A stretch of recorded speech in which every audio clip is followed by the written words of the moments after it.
back on the Bossman show, friend of the show, Dennis Gates, Cleveland State Vikings, 15-3, Horizon League, top of the league, tower, White State. Coach Gates, how you doing, my brother? Good to see you again. Great to see you too. I appreciate you having me on. Obviously representing Cleveland State University. Definitely a blessing, obviously getting to this point in our season as we wind down in the final stretch. You know, we never thought this moment was going to be as clear as it is now. So I appreciate everything that you're doing and obviously my program. Coach, I got to ask you about this, man. You have four great guys, man, in the backcourt, man. You got your big man as well, man. Tell us about how those four young men who are about 6'4" in variations of it, but they are playing balling for you with your anchor down at DeAndre, man. Tell us about those guys, man. Well, you know, our guys are doing well. I think it's led by our point guard, Craig Baudouin, who's been doing tremendous. He had an injury last season, so I'm excited to see his progress throughout the summer during the pandemic and everything that he's done from a rehab standpoint while he was away from the program this summer in quarantine is paying off. And he's gotten us to this point, obviously, with his intelligence, high basketball IQ, and unselfishness. You know, our shooting guard, Demoy Hodge, you know, he's a great player. I think he's shown great flashes of doing unbelievable things moving forward. So he's one of the top defensive guards in our conference, but also one of the top shooting guards in mid-major basketball, in my opinion.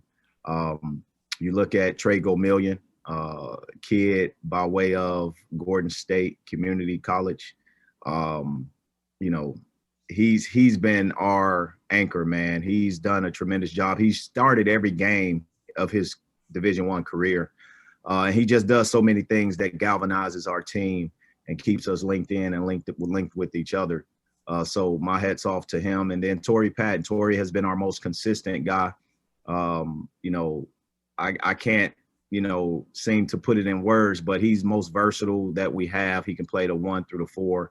But, you know, for the most part, he rebounds it. He does a lot of the little things that may not add up into a stat sheet, but, you know, he's been the most consistent when it comes down to, you know, scoring. And that is something that has led us in a certain way, but it speaks just to his versatility. And our program is just very unselfish, man. And those guys are able to play each other's position, and all of them are versatile. So I'm excited about what we've been able to do, but definitely not satisfied with where we are, because we're definitely, you know, continuing to build. Most definitely, Coach. And what I like about your roster is that it's balanced, like you said. It's scoring's balanced, not like a 20-point score and you got 8, 6. Like, nah. Those top three guys plus the fourth one are right there together, and also Deontay as well. Speak about Deontay. You know, he's your biggest man out there with your starting five there. So him anchoring the defense for you guys on the back line there, when the guys maybe overplay, heads too hard, don't quite drop like he's supposed to, have him back at the rim there, that's feel real good, Coach. No, it absolutely does. Deontay Johnson gives us defensive versatility because he can switch 1 through 5.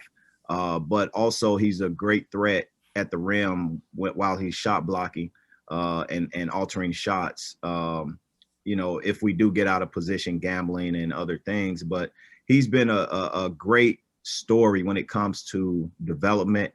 Definitely not the same player that he was when we took over the program. And his future is very bright, man. Because he stepped in for Aljavon Eichelberger, who has been hampered with injuries, and he is an all-league player in his own right. He was second team all-conference last year, and, you know, he just had a series of injuries that kept him sidelined, but he's slowly but surely getting better, and Deontay has been durable in that spot and definitely an anchor when it comes down to our defense and rim protection. You know, I'm proud of our bench as well. We're a very deep team. And our guys that have come off the bench have done a great job. Point guard Yael Hill, you know, he started at Tallahassee Community College. Jason Woodrich, wing, you know, great shooter. Alec Oglesby, who I believe is one of the best freshmen in mid-major basketball. Those three, four guys have done a great job of subbing in and not having any dips or drop-offs Oh from yes. where their starters were at. Most definitely, coach, and I feel like that's so important. Some teams are only playing 6, 7, 8 minute max, right? And so, Exactly. in your league where the tournament is Yeah. everything, right? Yeah. You need that depth, and also Need it. playing back to backs that second night, because as you know, I covered Atlanta Hawks, so I know what Mm-hmm. that looks like for pro players. So let Yep. alone Yep. college kids who are not as developed as they are. That second night can tap out here hit a wall. So having Yep. 9 guys alive, what you can go to in that second night, or even first night, of course, it's great to have, coach. So foul trouble happens, injury happens, no Yeah. dips is what you want from your roster 1 through Mm-hmm. 10, hopefully. Yeah, absolutely. It helps because it has happened to us where guys may have gotten in foul trouble. Guys may not have had their best night.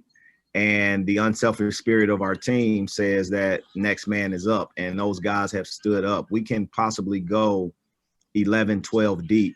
And we have in certain games gone that route.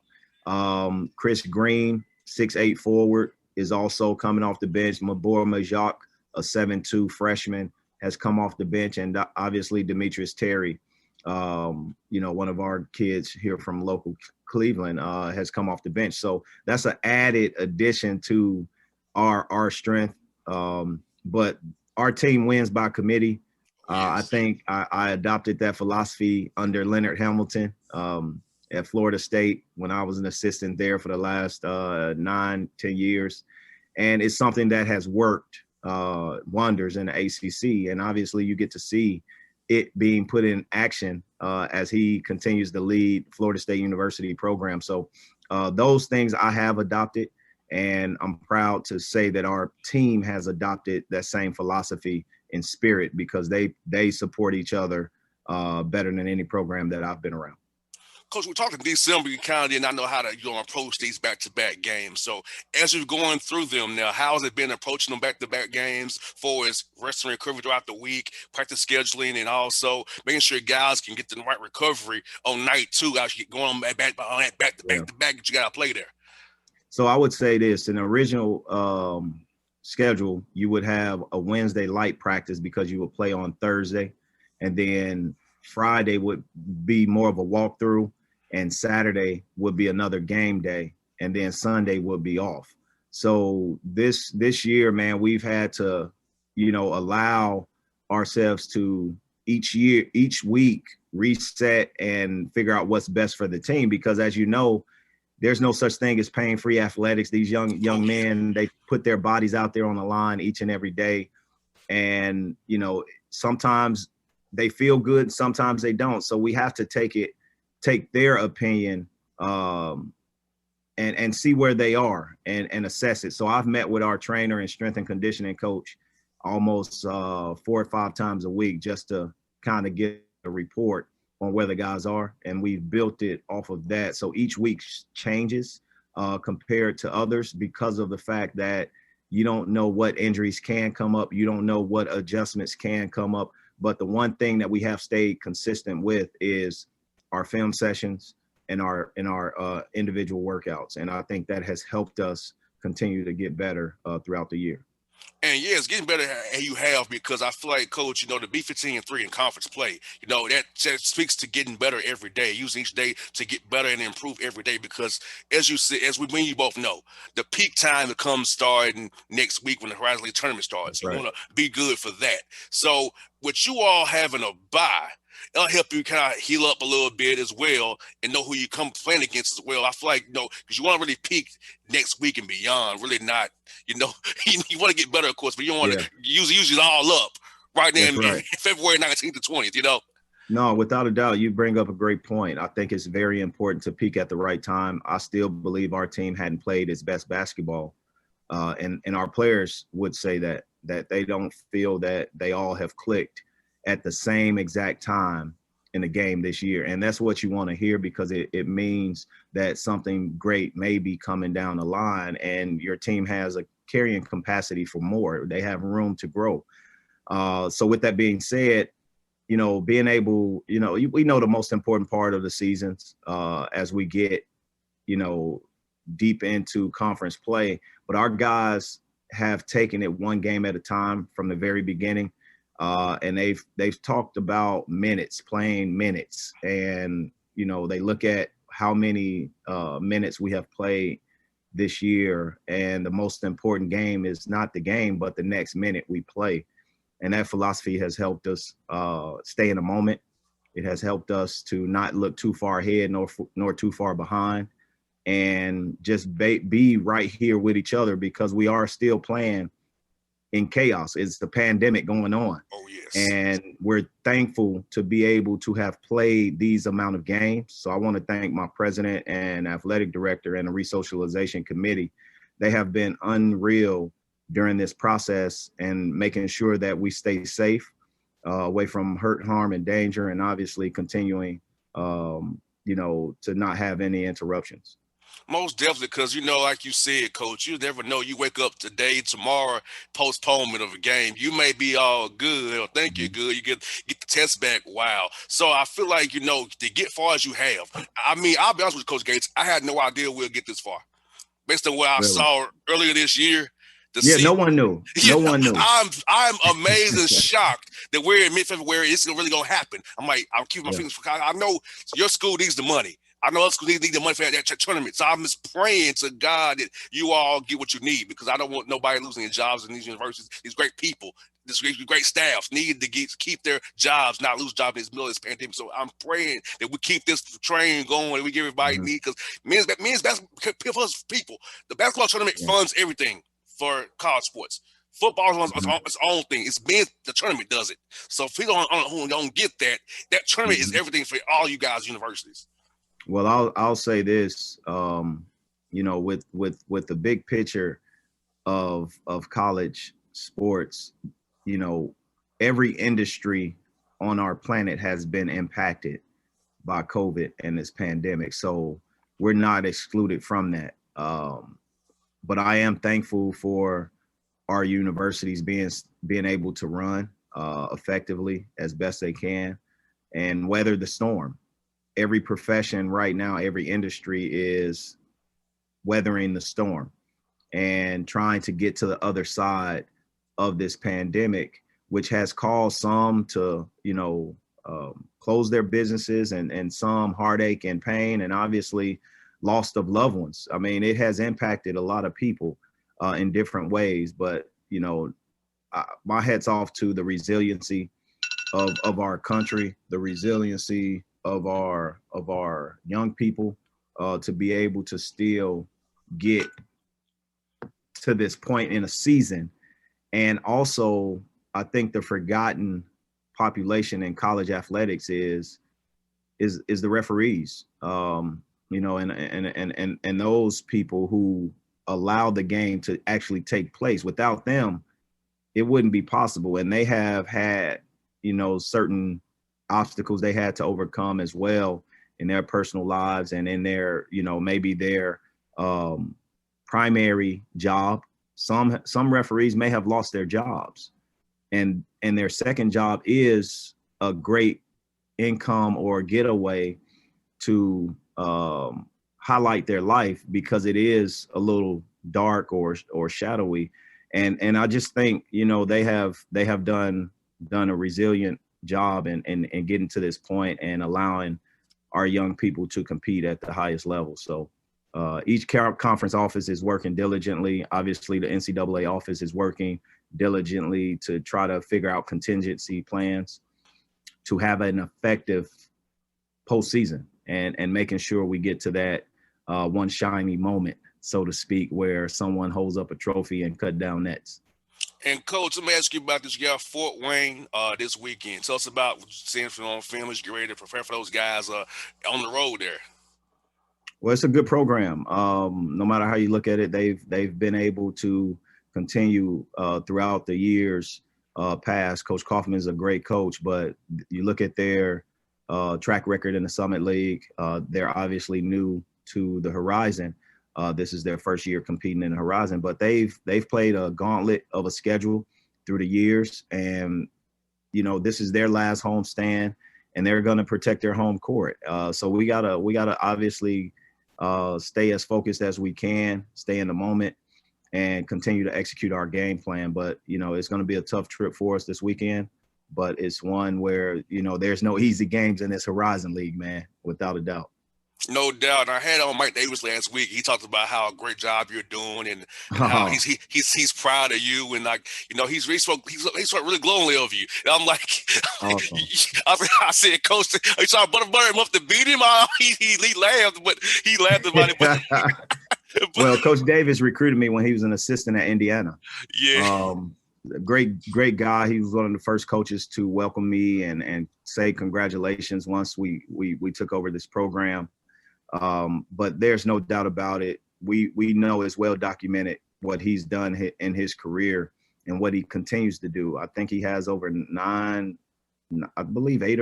NCAA tournaments or postseason appearances in his career, and he's coached in the Final Four.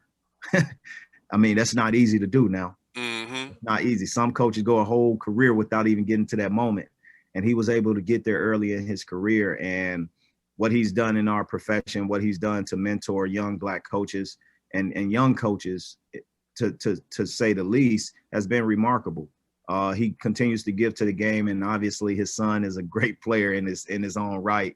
As I think he's probably, one of the top 2 players in our conference. I think he should be Player of the Year because of the importance he is to his team. And if you take him off that team, Detroit isn't as effective as they are. So he's done it. And whenever you can have a guy that's potentially knocking on the door of 2,000 career points, that says a lot, man. No doubt. That's one for you, Coach. We lost a great coach, and Coach Lou Hill, man. It's sad Mm-hmm. what happened to Coach Hill. Tell us about members of Coach Lou Hill, man. I asked him to have him on the show the week he passed. I was like, wow.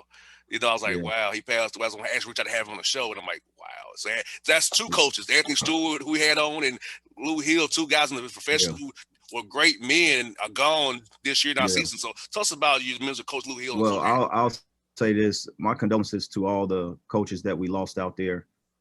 We lost a great coach in Jimmy Collins. We lost a great coach in Lute Olson. We lost a great coach in John Thompson. We lost a great coach in John Chaney. We lost a great coach in Anthony Stewart. We lost a great coach in Lou Hill. The game of basketball has lost some great men, some great mentors, some guys who have built bridges for younger people, and given their time. Although it comes at a cost, they've given their time, even away from their own homes, to make sure that young people continue to develop, continue to reach their dreams and aspirations. And obviously, they never took their role lightly. I remember having conversations with Coach Lou Hill while we're on the road recruiting. And it's always powerful to sit and talk to your peers, because it gives you a different perspective, but it's also one where you see their passion, you see their drive. And he was a good friend to a lot of people. Lou didn't have enemies, but what he was able to do as an assistant at Oklahoma, at UNLV, is well documented. And Coach Lon Kruger lost a good man as well, because he was on those staffs he hired Lou Hill, at those places for years, and it becomes family at that point. It becomes beyond friendship. So no matter how you look at it, man, again, my heart, is heavy for those great men that we lost. Obviously, knowing Lou the way I knew him, there wasn't a time where I couldn't ask him anything, and he didn't give a transparent and guided answer and guided response. So, prayers to he and his family, and those that he's left behind. Well, Coach Gates, thank you for your time today. As always, my friend, I'll be cheering for you guys against Fort Wayne this weekend, and hope to talk to you real soon once you guys make that tournament, man. Hopefully in a few weeks here. Hey, thank you, man. Continue to do your thing, man. I'm proud of you. Bossman show is thriving and doing well. continue to grow, continue to pour into young people, and continue to have confidence that you belong. So I'm proud of what you're doing as well. Anytime. Thanks for those kind words, Coach. You be good. Be safe, buddy. All right. Have a good one. You too now.